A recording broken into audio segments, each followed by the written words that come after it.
Olá, pessoal. Bom dia nesse domingão quente aqui na nossa cidade. E a gente está aqui mais uma vez para realizar esse evangelho online com vocês. A gente agradece mais uma vez a oportunidade de estar aqui e a companhia de vocês. Eu peço que, se vocês puderem, que compartilhem esse nosso evangelho nas redes sociais de vocês, para que a gente consiga aí chegar a muitos mais corações, tá bom? Hoje é um dia especial. A gente está aqui com a tia Preta, a Lida Maceno, com o seu Tadeu e a dona Cíntia, mais uma vez, a gente agradece a participação, e a gente está com uma convidada especial de muito longe, acostumado com muito calor, que é a Cris, lá do Recife, que está aqui hoje participando com a gente. Seja bem-vinda, Cris. É uma honra para a gente ter você aqui. Vou pedir para que vocês peguem o copo de água de vocês para nos acompanhar nesse evangelho. Deixa eu colocar o bannerzinho para rodar aqui. Eu vou ler Jesus no teu dia a dia. A gente está hoje no texto número 9. O título é Recado aos Médiuns.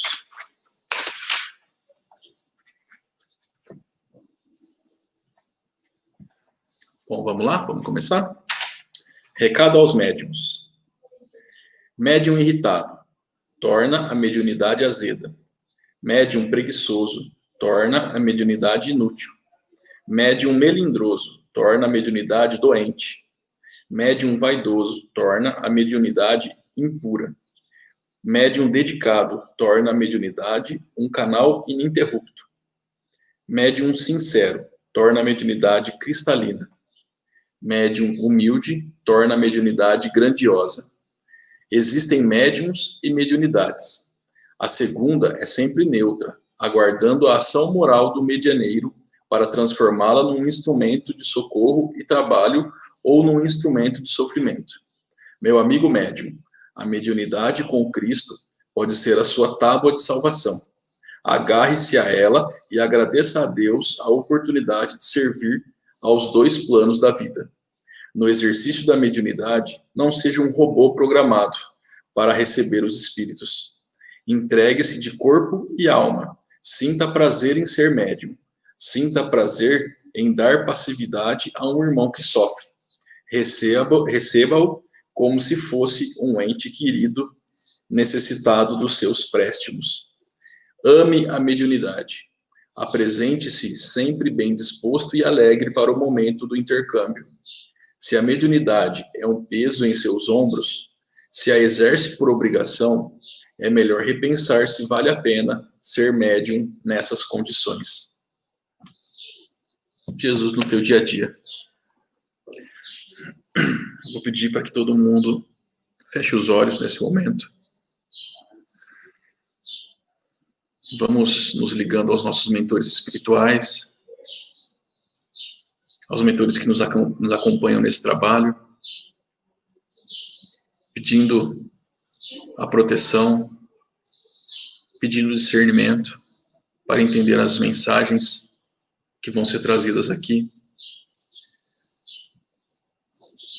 Que cada um de nós entenda qual é o nosso papel, que a gente consiga encontrar o motivo pelo qual estamos aqui e trabalhar nele com muito carinho e amor, para que a gente consiga evoluir espiritualmente.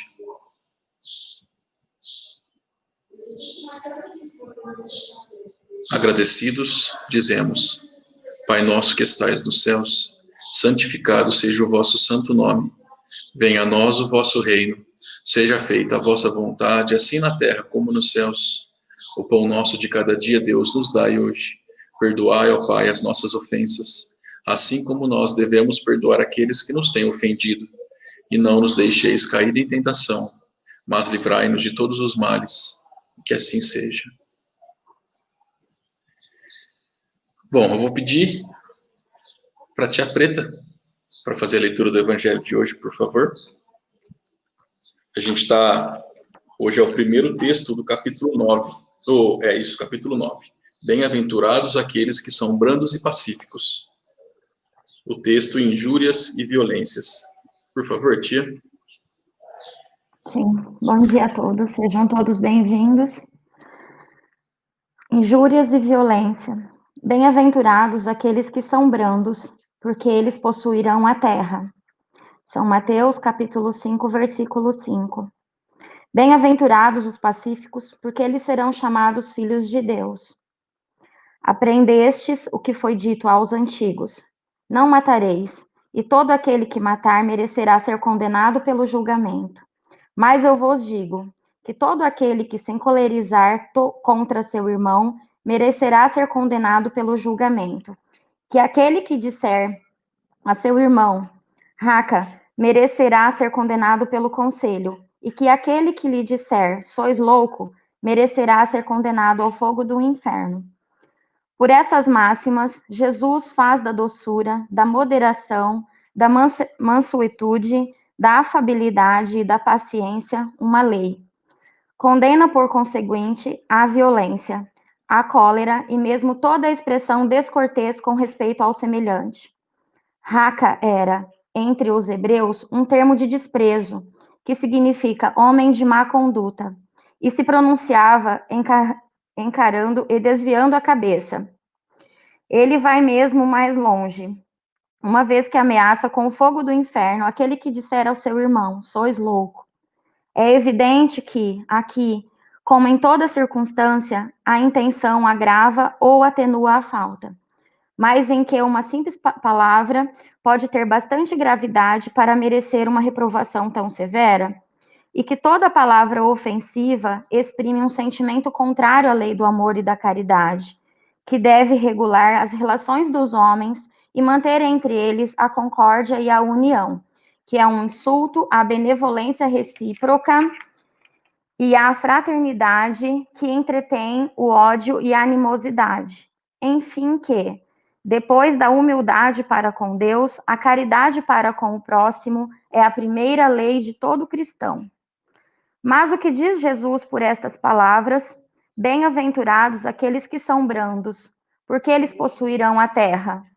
Tendo ele dito para renunciar aos bens deste mundo e prometendo-os do céu, à espera dos bens do céu, o homem tem necessidade dos da terra para viver. Somente lhes recomenda não ligar a estes últimos mais importância do que aos primeiros. Por estas palavras, ele quer dizer que, até esse dia, os bens da terra estão assambarcados pelos violentos, em prejuízo daqueles que são brandos e pacíficos, que a estes frequentemente falta o necessário, enquanto que os outros têm o supérfluo. Promete que justiça lhe será feita na terra como no céu, porque são chamados filhos de Deus. Quando a lei do amor e da caridade for a lei da humanidade, não haverá mais egoísmo. O fraco e o pacífico não serão mais explorados, nem esmagados pelo forte e pelo violento. Tal será o estado da terra quando, segundo a lei do progresso e a promessa de Jesus, ela tornar-se um mundo feliz, pela expulsão dos maus. Assim seja. Que assim seja. Ô, Cris, eu pulei a parte de você se apresentar, então, por favor, se apresenta, e aí eu vou pedir para que você comece com os comentários, tá bom? Bom dia a todos, muito obrigada pelo convite maravilhoso para amanhã de domingo. Estou muito feliz de estar aqui com vocês. Não conheço Araraquara, mas conheço razoavelmente São Paulo. Gosto muito, por sinal, muitos amigos. Então, uma coisa que a gente estava comentando antes, né, o fato da possibilidade do mundo virtual conectar todo mundo, né? Talvez a gente nunca se conhecesse e a gente estava comentando isso. Então, estou muito feliz de estar aqui, que Jesus nos abençoe no estudo, né? A mansuetude, eu gosto muito desse capítulo que veio, me fala muito no coração, que a mansuetude, ela fala de calma, de tranquilidade, tão necessário na sociedade nos dias atuais. Né? Para vocês terem uma ideia, há pesquisas sobre isso. Então, se você está num estado de violência, agressivo, perturbado, seus pensamentos ficam embaralhados. Você não pensa bem. E aí é quando a lei divina pode atenuar o que você fez, né? Por conta da sua condição física, até psicológica. Mas, em compensação, quando você está calmo, as soluções dos problemas chegam mais rápido, porque você está receptivo. Então, até por uma questão racional, de inteligência, a gente usar da calma, da tranquilidade, é muito melhor. para a gente e para quem está ao nosso redor, né? E uma coisa interessante que traz no capítulo a questão da humildade, né? É que essa bem-aventurança, nós sabemos que as bem-aventuranças, elas têm uma hierarquia. Se a gente não consegue a primeira, que é a humildade, né? Bem-aventurados os pobres em espírito, a gente não consegue as demais, a gente não chega, né? Então, depois da humildade vem bem-aventurados aflitos, ou seja, depois da humildade você recebe aquilo que veio para você, aquela dor, aquele sofrimento, se resigna, então vem a resignação. Como quem diz assim, depois de você ser humilde, de aceitar Deus, depois de você aceitar suas aflições, ou seja, depois de você primeiro cuidar de você, porque a gente tem que cuidar da gente primeiro para poder cuidar dos outros, não é isso? Depois disso é que vem a mansuetude e a brandura. Ou seja, a mansuetude e a brandura é uma conquista. Você não tem como procurar ser manso, ser brando, sem ter sido humilde, sem ter se resignado, sem ter aceitado. Porque aquele que não aceita é o quê? É o violento, é o rebelde, né? É aquele que não está conectado com a sua condição ainda de imperfeito e que precisa, para melhorar, passar por provas, né? Passar por aprendizagem. Então, essa é uma virtude muito importante nos dias atuais, porque nesse estágio, você já se sente assim, eu não tenho o que provar para o mundo, eu não tenho o que provar para fulano, nada, não tenho que revidar uma agressão que foi feita a mim, eu só tenho que estar em paz comigo mesmo, né? Então, o manso, o brando, ele não se sente nessa obrigação, não tem essa necessidade de estar se sobrepondo, de estar se colocando, de estar respondendo, né? E aí, isso traz uma coisa tão engraçada, que no texto vem a palavra regular, e hoje na ciência, na psicologia positiva, na neurociência, tem uma palavrinha chamada corregular, que é muito interessante. A gente tem aquele hormônio, né, do amor, a ocitocina, e quando a gente respira bem, quando a gente, principalmente na meditação, né, que a gente faz isso, a gente irriga um tal de nervo chamado nervo vago, que 80% dele está aqui na frente, ele passa aqui pelo estômago, pelo coração, pelo pulmão, vai para a cabeça, né? O que é que esse nervo vago faz? Ele para aquele sistema parasimpático que é responsável para reagir perante um medo, perante uma irritação, perante um risco, um perigo, que é importante, obviamente, né? A adrenalina. Mas aí, ele quando está bem irrigadozinho, através da respiração da gente, ele para aquela produção da adrenalina para a gente não ir para o excesso. Ele dá uma tranquilizada ali, ó. E aí libera o hormônio do amor. E aí, se a gente não respira bem, 20% dele desce por trás da cabeça e vai para as vísceras direto. Então, o que é que acontece?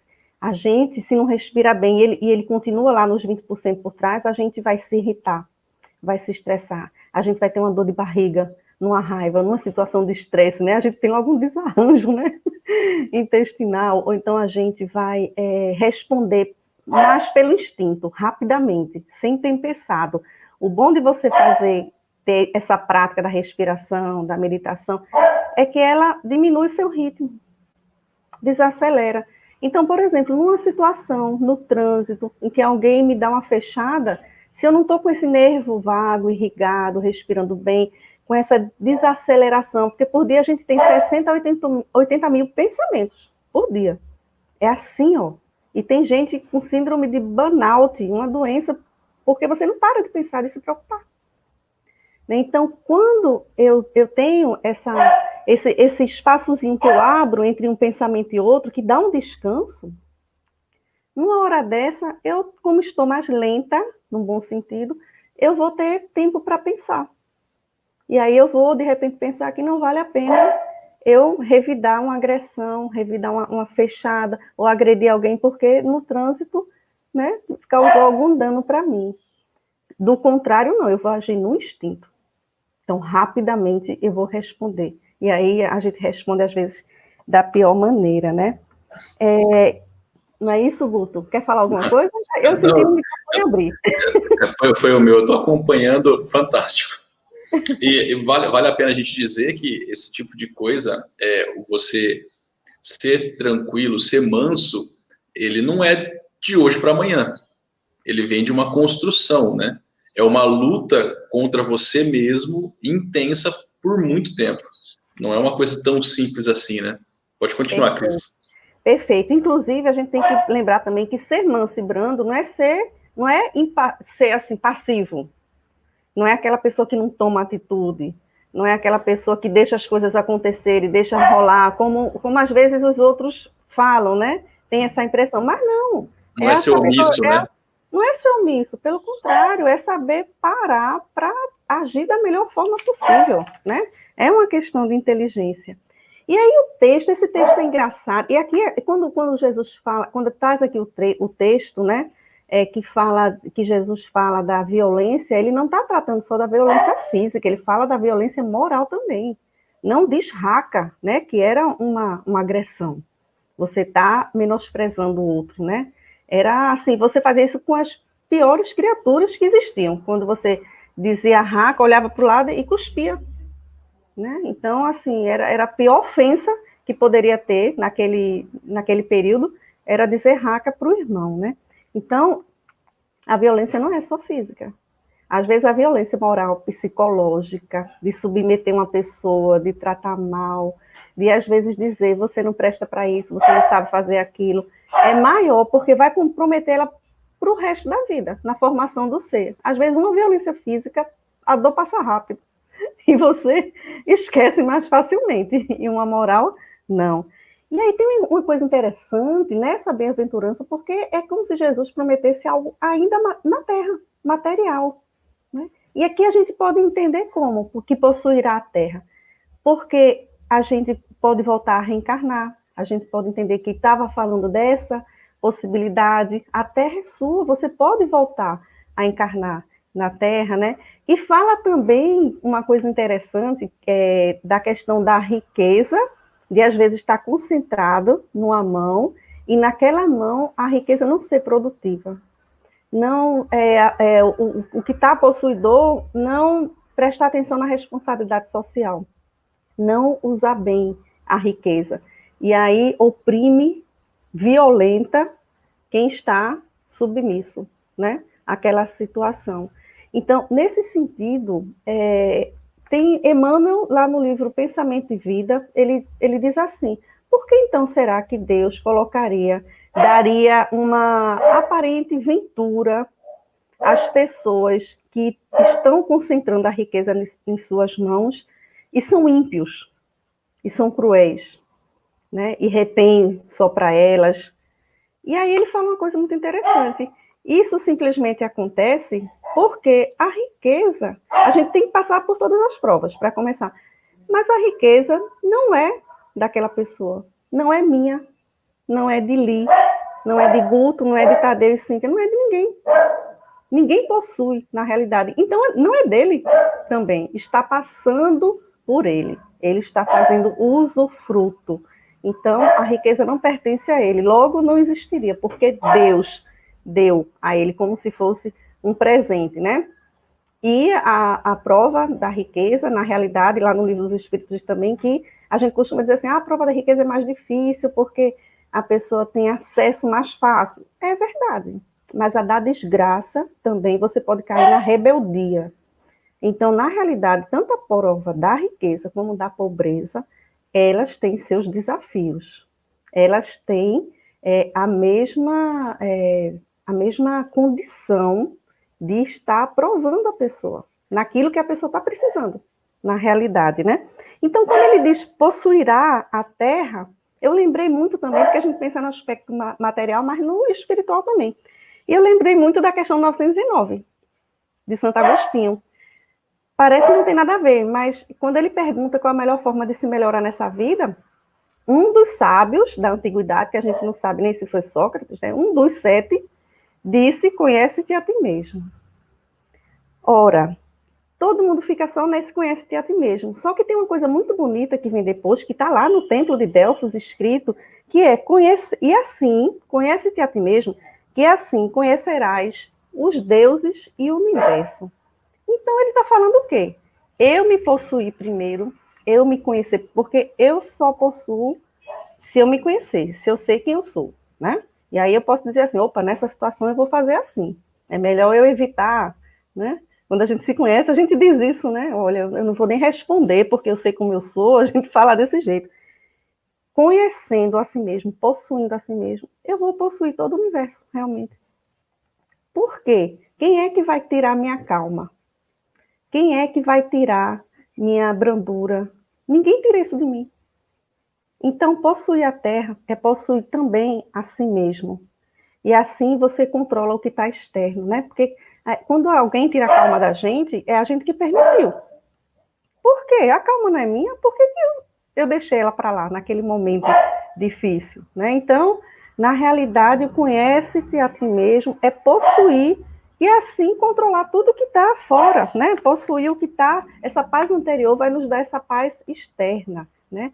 E quando eu estava falando daquele hormônio, aquele hormônio ocitocina, o hormônio do amor, ele faz uma coisa chamada corregulação. O que é isso? É quando eu, com a minha calma, com o meu amor, com a minha tranquilidade, chega alguém nervoso e eu corregulo com ele. É o que Emmanuel disse, que é o que a gente, da alma da gente, vai acalmar o outro também. Vai equilibrar o outro. Então, eu nessa situação, eu tenho sim a possibilidade de transmitir para o outro e de acalmar o outro. O que a ciência chama de corregulação. Olha que legal, né? Muito bom essa questão da ciência estar tão perto, né? Da espiritualidade, do espiritismo, isso por conta desses materiais que a gente, essas máquinas de imagem, né? PET scan, ressonância, eles escaneiam o cérebro e percebem tudo isso acontecendo fisicamente no organismo da gente, né? Então a gente não está fazendo um bem só para a gente, sendo manso e brando, a gente está corregulando os outros. A gente está também dando a nossa paz para o outro. Né? Eu falei bastante, viu? O Sandro olhou assim para mim, eu fiquei com medo do olho dele. Foi uma aula, Cris. Hoje a gente já sabe, né, depois de muito estudo, que a gente modifica o ambiente com os nossos sentimentos, né? A gente está o tempo todo emanando, essa é a verdade. A gente está o tempo todo emanando. O que a gente vai emanar depende de nós. Então é justamente isso. Quando você encontra uma pessoa que está, assim como a gente está desestabilizado, encontra uma pessoa que está ali, né, centrada, e a gente às vezes toca um abraço, ou às vezes simplesmente está junto, aquilo faz tão bem para a gente. E é exatamente isso, né? A gente está sempre emanando e está sempre recebendo também.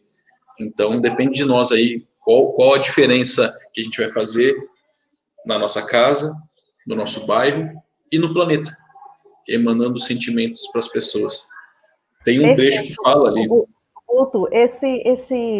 Esse brandos e mansos, né, do capítulo 9, fala de acolher o outro. Sim. É um acolhimento, isso que você está falando aí. É acolher Exato. O outro, né? Receber. E ele fala de intenção, né? Que muitas vezes as palavras saem da nossa boca e a gente nem pensa no que a gente está falando. Mas que muito importante é a gente ter atenção e o que a gente está realmente pretendendo com aquela palavra. Porque às vezes você está fazendo um elogio e está jogando aquela palavra carregada de inveja. Então não é o elogio que você está fazendo. Então a intenção ela conta muito mais também. Né? Claro que palavras ruins a gente sabe que, né? Mas ainda assim, mesmo quando você fala uma palavra boa, preste atenção na intenção. Enquanto você não se sente preparado, evita ambientes que te fazem mal. O ideal é que você consiga entrar em um ambiente e sair dele da mesma forma que você é na sua essência. A gente sabe disso. Então, se eu estou calmo e tranquilo, eu tenho que entrar em qualquer lugar e sair de lá calmo e tranquilo. Mas enquanto eu sei, me conhecendo, como a Cris falou, eu sei que eu ainda não estou nesse nível, eu prefiro evitar aquele lugar. Porque ele vai me estressar, ele vai me irritar. Em algum momento eu vou conseguir. Mas se esse não é o momento, então é melhor eu evitar. E é o conhece-te a ti mesmo. Muito bom mesmo, Cris. Gente, alguém tem mais algum comentário? Quer falar, tia? Quero agradecer a Cris, a aula e a energia que ela transmitiu. A gente tem que ter o coração para sentir, né? Ainda que não estejamos juntos fisicamente. Obrigada, Cris, por tudo. Né? Essa é a importância, gente, da gente sempre se cuidar da gente, Eu que agradeço. do nosso Muito obrigada pela oportunidade do estudo. interior, da nossa... E conhecer vocês, né? Tia, travou um pouco para mim, tia. Acho que a internet não está muito boa aqui onde eu estou. Gente, a gente está vendo os comentários aqui, eu não vou conseguir subir tudo. Não, eu disse... Pode falar. Não, eu só disse que o quão é importante a gente cuidar da energia da gente, que até pelo vídeo se sente, né? Sim. Estou vendo vários comentários. A gente, aliás, eu esqueci de avisar no começo. Semana passada a gente teve um problema, Cris, eu não tinha acesso aos comentários. E hoje eu tenho, tá, gente? Estou vendo comentários de todo mundo aqui. A gente não vai conseguir subir todos, mas muito obrigado pela participação de vocês, tá? Depois a Cris vai dar uma olhada. Seu Tadeu, dona Cíntia, eu vou deixar vocês hoje desejar feliz domingo para todo mundo. Pode falar. Agradecemos a oportunidade de estarmos aqui mais uma vez reunidos e principalmente pela bela explanação. E desejamos a todos uma semana de muita paz, muita tranquilidade, serenidade, a palavra, né? Para atravessar as tormentas. Obrigada a todos. Obrigado, doutor. Foi muito bom ouvir a tua palestra, foi ótimo para nós todos, né? Então, bom dia para todos. Bom. Ô, Cris, eles estão participando, acho que já tem uns 3 ou 4 domingos, eu não sei. E aí, o seu Tadeu e a dona Cintia ficam sempre quietinho. Agora, hoje já falou, agora, semana que vem, ninguém segura, hein? Semana que vem... Daqui a pouco ninguém mais fala, só ele. Estamos nos ambientando com a nova... E aprendendo. Novas ferramentas, né? E com a nova formatação. Que legal, que coisa boa. Uma geração anterior é um pouco mais difícil. Isso é verdade. A gente trava um pouquinho. Não se preocupe, a gente está sempre aprendendo alguma coisa, viu? Aqui a gente está aprendendo outras coisas também. É assim mesmo. Vamos junto, vamos em frente. Vamos, estamos juntos, né? Como dizem. Muito bom. Gente, eu vou pedir, ô Cris, você faz a oração final para a gente, por favor? Vou fechar meu microfone aqui, então. Tá certo, tá bom. Então, vamos lá. Vamos agradecer por esse banquete, né? Por essas inspirações, por estarmos aqui com os corações abertos, nossas mentes também, para receber a mensagem do Cristo, que ela possa fazer sentido em nossa vida, que possamos não só intelectualmente compreender, mas especialmente exercitar, especialmente refletir sobre o que foi trazido no Evangelho para nós, né? Que possamos, assim como o nosso mestre, que é o modelo da humanidade, lembrarmos de seus olhos meigos, seu sorriso sereno, sua face tranquila, e assim nos espelharmos, e assim imitá-lo, nos seus gestos, nas suas palavras, e que possamos seguir firmes nessa escada, até Deus, até a perfeição, que as bem-aventuranças também nos conduz e nos ensina o caminho. Que assim seja. Gente, muito obrigado para todo mundo que participou. Muito obrigado para vocês que estão aqui comigo. Cris, foi realmente um prazer. Muito obrigado, viu, pela sua participação. E não vai faltar convite, tá? A gente vai aproveitar essa pandemia aí. Agora Recife está aqui do ladinho, ó. É só mandar uma mensagem no WhatsApp. Gente, obrigado. Fiquem com Deus. Bom domingo para todo mundo e até semana que vem.